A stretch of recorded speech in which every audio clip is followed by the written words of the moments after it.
Em nome do Pai, e do Filho, e do Espírito Santo. Amém. Naquele tempo, Jesus entrou no templo e começou a expulsar os vendedores. E disse: Está escrito, minha casa será casa de oração. No entanto, vós fizestes dela um antro de ladrões. Jesus ensinava todos os dias no templo. Os sumos sacerdotes, os mestres da lei e os notáveis do povo procuravam um modo de matá-lo, mas não sabiam o que fazer, porque o povo todo ficava fascinado quando ouvia Jesus falar. Palavra da salvação. Glória a vós, Senhor. Meus irmãos e minhas irmãs, hoje a igreja celebra os mártires vietnamitas. Dentre eles estão ali Santo André Dun Lac, presbíteros e seus companheiros. No extremo oriente da Ásia, nas regiões do Vietnã, o evangelho vinha sendo anunciado desde o século XVI. Contudo, em 1625 até 1886, executados breves períodos de paz, os governantes daquelas regiões tudo fizeram para despertar o ódio contra a religião cristã, ou seja, começou-se uma perseguição aos católicos. Perseguição daqui, imperadores de lá, não querendo que os cristãos fossem cristãos, deveriam aderir às religiões pagãs. Então eles fizeram de tudo para destruir os cristãos. Quanto mais eles eram perseguidos, os cristãos no caso, maior o fervor, tendo como resultado um elevadíssimo número de mártires. Vejam só, aí o Papa João Paulo II, no dia 19 de junho de 1988, inscreveu, olha o número de mártires, 117 mártires. Entre eles contavam-se 11 missionários dominicanos espanhóis, 10 franceses e 96 mártires vietnamitas. 8 são bispo, 50 sacerdotes e 59 leigos, de diversas idades e condições sociais, na maioria pais e mães de família, e alguns catequistas, seminaristas e militares. Deu para perceber, meus irmãos, o número de pessoas que foram martirizadas, que professaram a fé em nosso Senhor Jesus Cristo? Infelizmente, nós estamos caminhando para esses tempos e nós necessitamos muito, muito rezar por nós católicos para que nós sejamos fiéis ao Senhor até a morte. Que todos esses mártires vietnamitas que agora se encontram diante da glória de Deus, interceda por cada um de nós. Nós estamos hoje no Evangelho de São Lucas, capítulo 19, do versículo 45 a 48. Precisamos notar, meus irmãos, que cada dia que passa, nós estamos nos aproximando, junto ali com Jesus, de Jerusalém. Ou melhor, Jesus agora já está em Jerusalém. Desde aquele momento em que ele tomou a firme decisão de ir para Jerusalém, porque ele sabia que estava chegando o momento dele passar desta vida para o céu. Está lá no capítulo 9, versículo 51 do Evangelho de São Lucas. Jesus começa a fazer essa caminhada. Ontem nós vimos o quê? Jesus ali no Monte das Oliveiras, olhando para Jerusalém e chorando. E dizendo que, infelizmente, ali o povo de Jerusalém não tinham percebido o momento em que foi visitada, o momento em que Jesus visitou. Fecharam os corações, principalmente as autoridades religiosas. Agora Jesus, entrando na cidade, a primeira coisa que ele faz é entrar no templo. E aí, mais um motivo de decepção, de choro de nosso Senhor Jesus Cristo. Quando ele chega no templo, ele começou a expulsar os vendedores. Por quê? O templo é o lugar aonde se oferecia o sacrifício, aonde os israelitas, ali, os judeus, entravam para oferecer aquele animal para aplacar a ira de Deus por causa dos seus pecados. E quando Jesus entra no templo, em vez de encontrar as pessoas rezando, as pessoas se voltando para Deus, oferecendo o sacrifício, porque tudo isso aconteceu lá no passado, quando Davi, ele olhou para o palácio onde ele morava e ele olhou para o lugar onde estava ali a Arca da Aliança, que se chamava o Tabernáculo, e ele disse: não pode ser que eu, um ser humano, esteja num palácio tão magnífico, tão bonito, e o Senhor ali numa tenda. Porque, na verdade, esse tabernáculo era uma tenda, onde se encontrava a Arca da Aliança. Então, ele disse: vou construir um lugar melhor, um templo para o Senhor estar. Ele consultou o profeta, e o profeta disse que era isso mesmo, mas o profeta também falou que ele não poderia construir porque ele tinha matado muitas pessoas, e isso quem iria fazer era o filho dele. E realmente Salomão construiu o templo de Jerusalém, o lugar do oferecimento, o lugar da oração.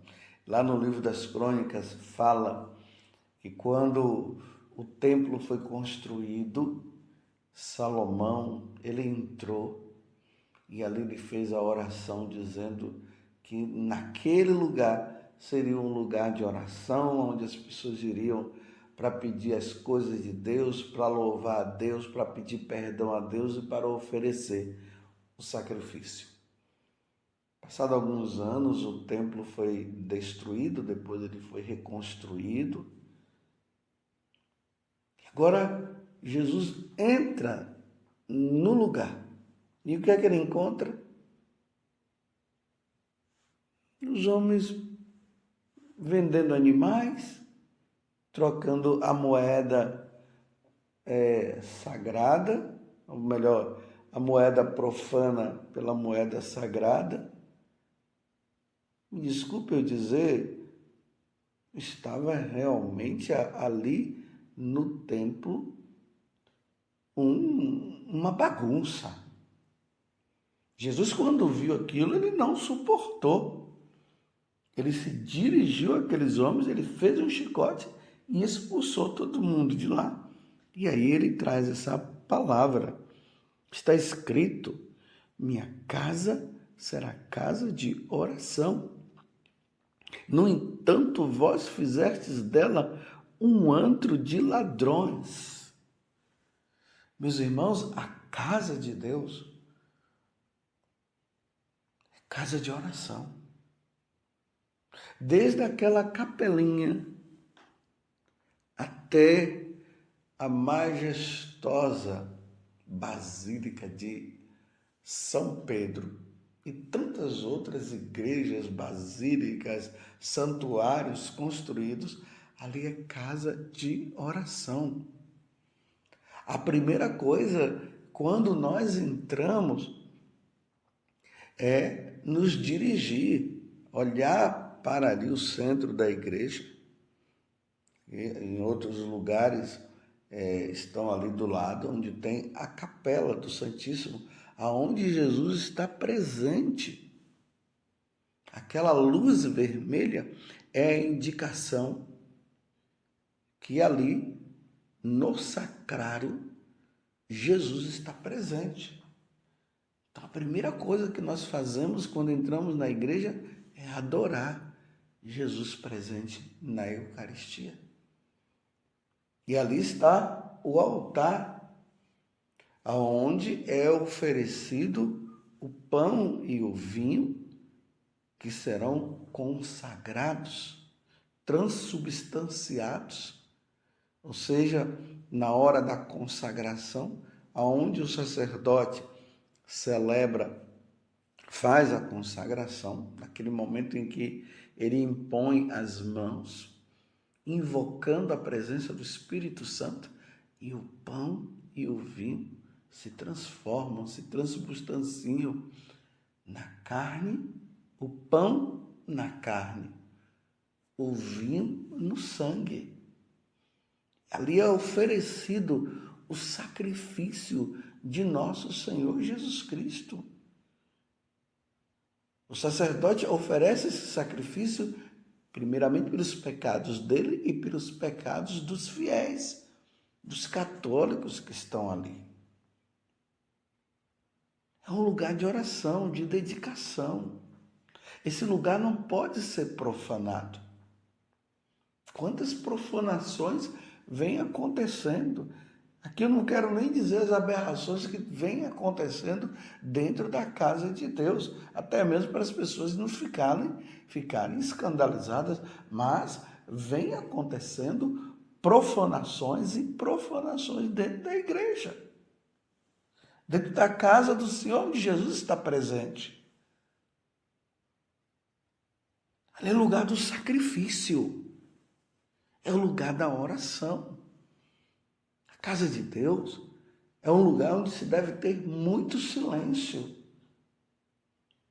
Não é lugar de muita conversa. As pessoas ficam falando alto. Como se nosso Senhor não estivesse presente. A casa de Deus não é casa de bingo, de se fazer bingo.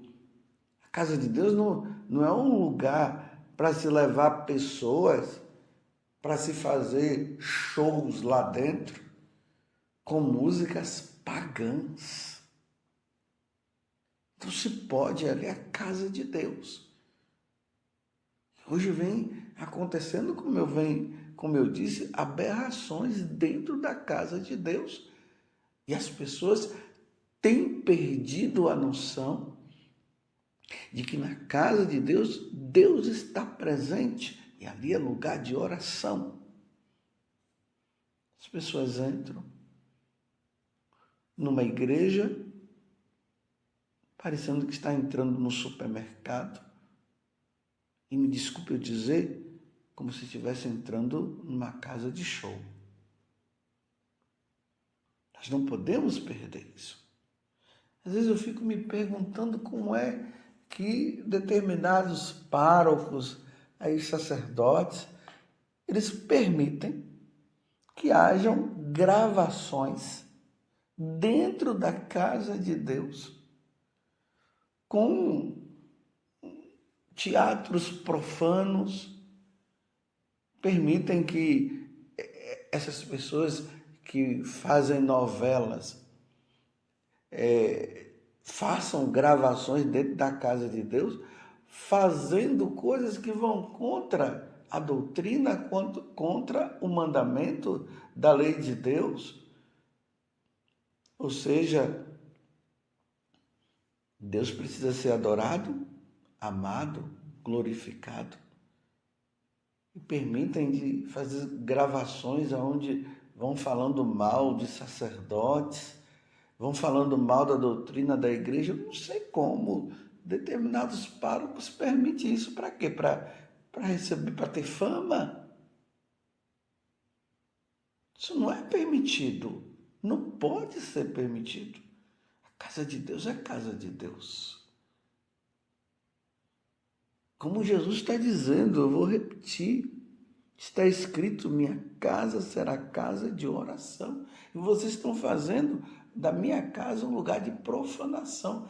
Tanto que na primeira leitura, que está no primeiro livro dos Macabeus, capítulo 4, do versículo 36 a 37, e depois do 52 a 59, mas você pode ler todo este capítulo que você vai ver. Houve uma profanação na casa de Deus.